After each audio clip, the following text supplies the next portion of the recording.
for the Super Flyweight Championship of the world. The champ, Juan Francisco Estrada, in his prime, 30 years old, 5'4" with a 66-inch reach. He's an inch taller and 2 inches longer than Chocolatito Gonzalez, who's won 50 professional fights and has only lost twice. And of course, one of those wins came against Estrada. It's the fight the boxing world has waited 8 years for.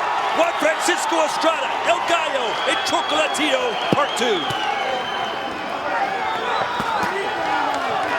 Estrada throws the first punches of the fight. He wants to be first and be last, he said. And Estrada coming off more aggressive now. He's not coming out boxing and punching like he normally does. He's pushing back Chocolatito, making a statement here in this first round. It's Mexico versus Nicaragua.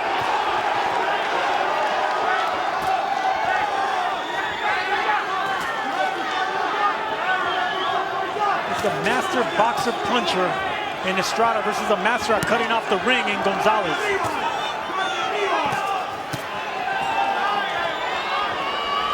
Their first fight was at 108 pounds. Chris, this is at 115.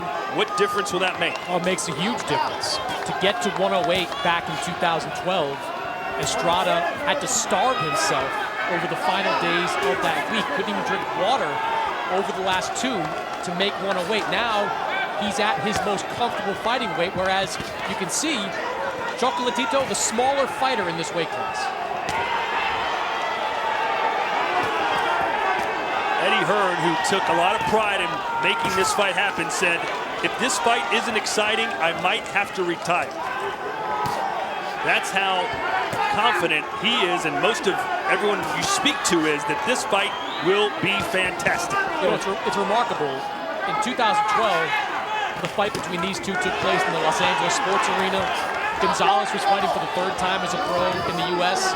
Estrada making his U.S. debut. Now, we've got the unified championship on the line and one of the biggest fights of the year.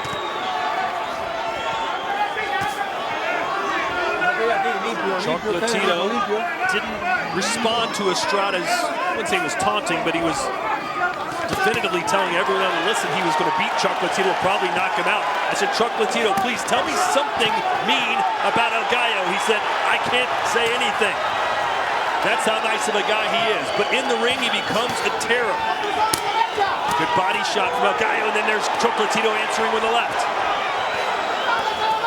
Pressure is what makes Gonzalez great. Oh, a good glancing right hand again from Chocolatito.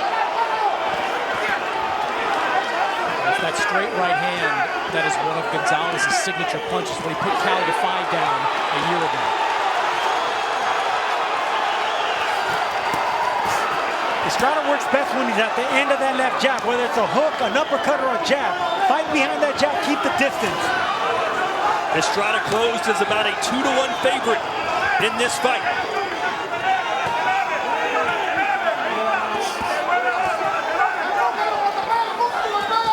It's calculated aggression and angles that Chocolatito's great at. He shifts without you even noting. Next thing you know, he has an angle and he's punching from a different position. Nice right hand again for Chocolatito in a combination.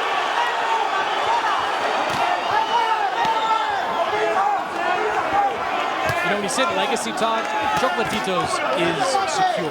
He is a first ballot Hall of Famer whenever he retires. But what he can gain in a fight like this is he can establish himself as a truly great 115-pounder. We know he's great at minimum weight, at 108, at 112. He's got some good wins at 115. This, to me, would make him a great 115-pounder. Not to mention, he rose from the ashes after being beaten comprehensively by Sorungasai. Many people thought his career was over, but as he's showing right now, it is not. Estrada's doing a good job backing up and countering Chocolatito's aggression right now. The judges here in Texas have shown us, though, tonight, they put a premium on aggression. That's what Chocolatito does so well. He knows how to dissect his opponents with that right hand to the gut, coming up with a left uppercut.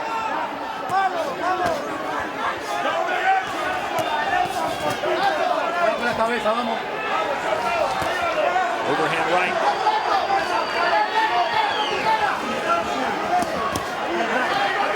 And this is where Chocolatito wants to be, and Estrada needs to get off the ropes.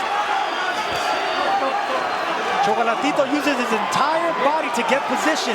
Very sneaky fighter and alters his attack. And that's where the tide turned in the first fight, when Chocolatito put the pressure on Estrada, kept him against the ropes, and just unloaded combinations on him. Left hand to the ear for Chocolatito. Chocolatito's an expert at creating openings with his body, with his shoulders, with his forearms. That's how he becomes so aggressive, but it's calculated aggression. He uses his whole body.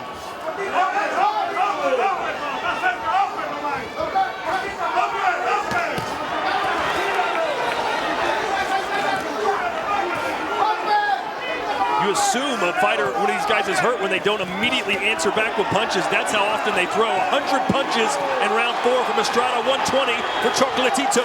This is Chocolatito's fight right here. Pinpoint punches. Their last fight, they combined to throw over 200, or 2,000, excuse me. Might be headed towards a similar number here tonight. Nice angle taken there by El Gallo.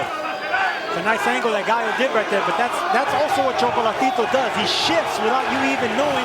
He shifts while he punches. He adjusts and gets a different side. Big right for Chocolatito stepping in.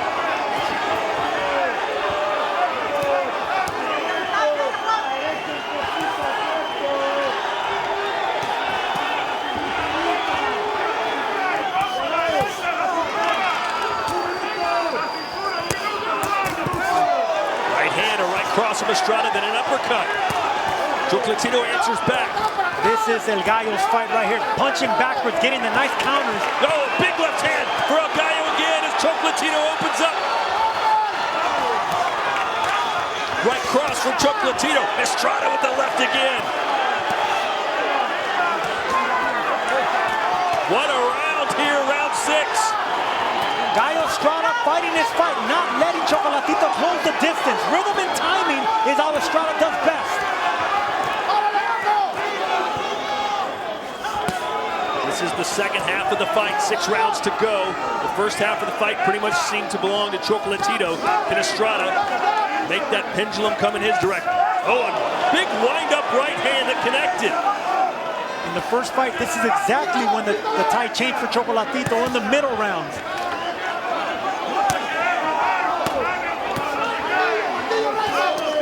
Seemed like a sense of urgency in the corner of Chocolatito. What were they saying, Sergio, that they're not liking?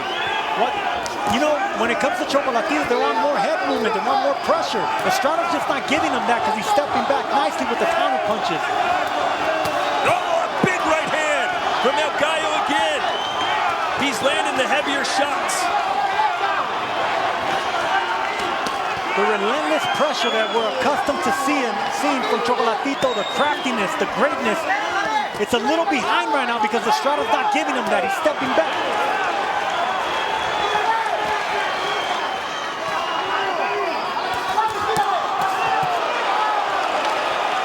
That was an excellent combination by Estrada.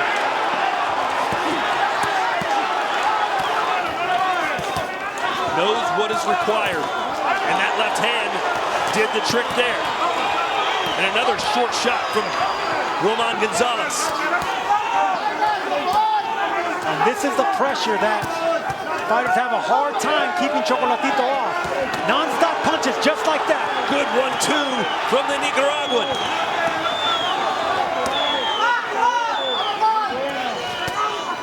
Another super fast round as we approach 10 seconds.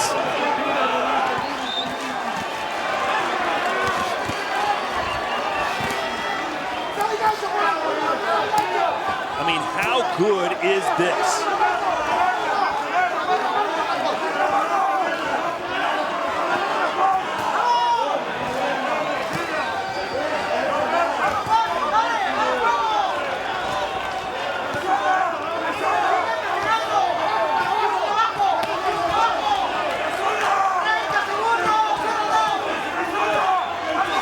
Where do they find the energy? This is beautiful boxing, guys. Beautiful boxing at both. to still be able to throw this many punches in round 11 is just incredible. It really is poetry. They make each other barely miss and come back with counter punches. It's a back and forth, ebb and flow.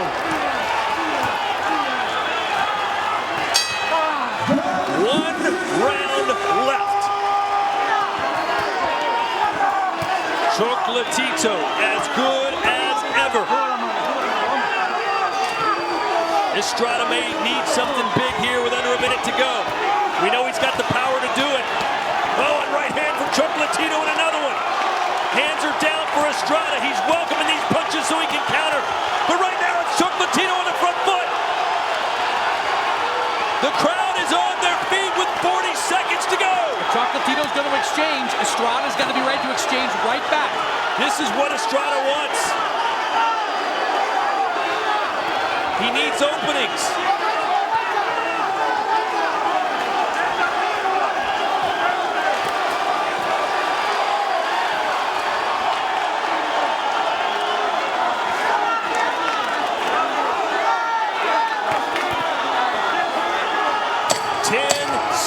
Left.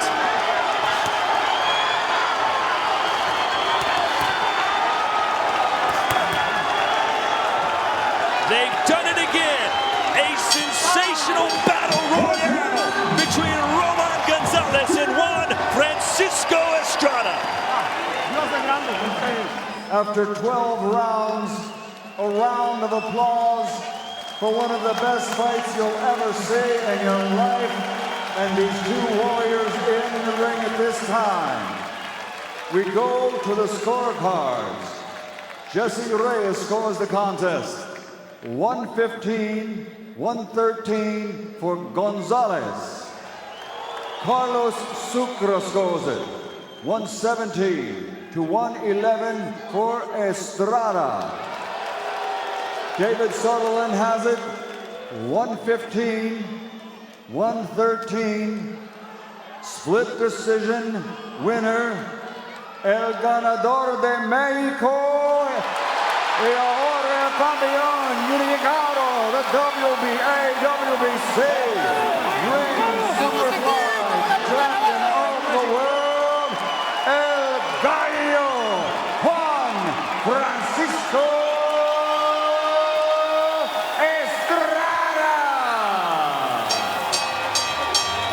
You know, you can't argue with a close scorecard like 115-113, 117-111 for Estrada.